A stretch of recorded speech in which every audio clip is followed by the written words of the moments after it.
The moment we've all been waiting for.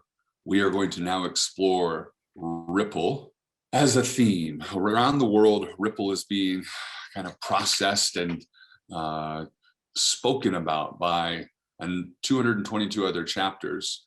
This particular event, I'm going to hand over to RJ to take us through just a really fun and improvised experience to celebrate the theme and explore it. And it's an interaction with you all. The goal of today is to actually think about what Ripple means, and then also let's collectively together, in our time together, make a ripple on the surrounding community or the world beyond even Denver, especially if you're not in Denver. So at this point, I'd like to welcome to the stage my co-host, RJ Owen. RJ, what should we know? Tell us how to play this game. Thank you, Dave. Well, you don't have to do anything to play the game, Dave, but we have three participants, victims, whatever you want to say, who are going to be participating in a game for us this morning. Put a 1 in the chat if you've ever heard of Keynote Karaoke or PowerPoint Karaoke. That's what we're going to do today. So we have, nice, okay, good. We have some people who've heard of this concept before. If you haven't, the way it works is that we have a slide deck prepared. We actually have 3 slide decks prepared, one for each one of our presenters. They're completely random images and they auto advance every 20 seconds. So the challenge for our participants this morning is to give a coherent presentation using those slides as if they had prepared this for you weeks in advance. The only thing that they will have to go on is a prompt, a call to action that I will give them at the beginning of their time. Our first presenter this morning is our friend Jay Mays. Jay is a former Creative Mornings speaker. You may remember that he spoke to us on public speaking techniques, drawing from his background in stand-up comedy. He is a 20-year sales veteran, which is a really long time and makes him a great one of my esteemed elders. I go to Jay for advice. I'm like, what happens when my back gives out? Is it normal to be growing hair out of your ears? And it's great that Jay has been through everything at this point in his life. He's a comedy producer, recovering stand-up comedian. He's worked with the Miami Marlins, TEDx, and Live Nation, and he's a managing partner of something called Pitch Lab, where he combines the worlds of comedy and sales to help people differentiate from their competition. He is going to break the ice for us here this morning and be our first Keynote Karaoke participant. Jay, are you with us? I know I'm here. That was awesome, RJ. Thank you for all the kind words. My favorite, because you were talking about me being your elder, my favorite is when people mess up my intro and call me a 20-year-old sales veteran. So it's a 20-year, not 20-year-old, but I do love it when people mess up like that. And let's do this. I'm ready to go. All right, here we go. Jay, born in the year 2001, has tons of experience. Just kidding. All right, Jay, so your theme, your call to action, we're going to start you off with a really good one. I think you're going to kill this. Your call to action is tell someone you love them. Okay. All right. Your slides are about to start. Tell someone you love them. As soon as you see the first slide go, they will auto advance every 20 seconds. Ready, set, go.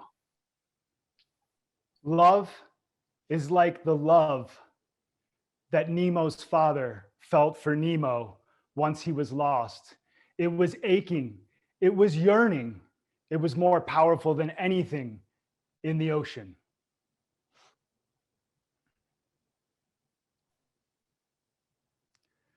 Love is like the first time you see Big Ben on your first trip overseas.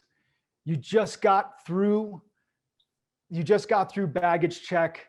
You can't wait to get there. Maybe it was a red eye, but love for new cultures, love for time is what's pushing you. But love doesn't always have to be active. Sometimes love can be just being present, sitting in front of the TV, even though your TV is off for some reason and you have a ladder in your family room. that is still a form of love. The wrong time to tell someone you love them is when you're calling into insurance or maybe hospitality and a phone operator with a great voice says hello. That is not the right time to say love, but you can do a thumbs up because they won't know. Now, the first time I ever saw Thomas the Toy Train was here in Golden, Colorado at the Train Museum. My daughter instantly fell in love with that train, and we decided that we did not love it because we felt the prices were exorbitant. The opposite of love sometimes can be cheese. Now, especially if you're lactose intolerant, that is what love isn't. But that's not what I want to talk about today. Today, what I want to talk about is lactose.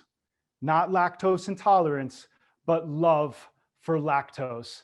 And sometimes when you get so excited for lactose, you have to run to Vegas, see a Blue Man Group show, take it in for every single second it's worth, open up your heart, and just let Vegas's nightlife energy roll through you like the sands in a desert, even though you're thirsty.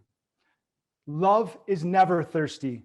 Drinking from love will keep you quenched, will keep your life filled, will keep you moist, and will keep you filled and ready for the next.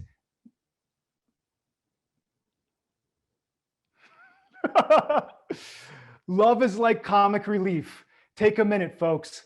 Take it in. Thank you so much, Dan Sheehan, for giving us a little bit of love via comic relief during this keynote.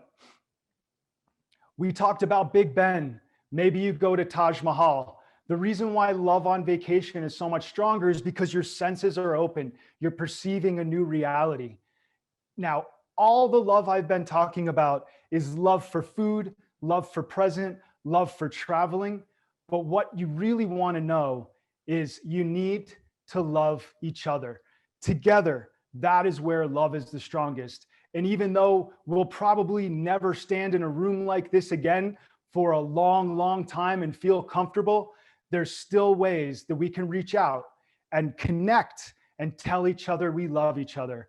So today, what I urge you to do is reach out to those you love, tell them you love them, and create a ripple effect that goes not only throughout our community, but throughout the entire globe.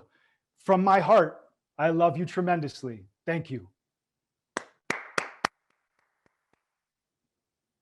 Oh, I'm on mute. Jay, that was incredible. Go ahead, everyone. Take yourselves off mute. Let's give Jay a round of applause. Woo! Woo! Oh, kid yourself not. I am a stand-up comedian. I love that applause validation. So thank you for coming off of mute for that. I really appreciate it.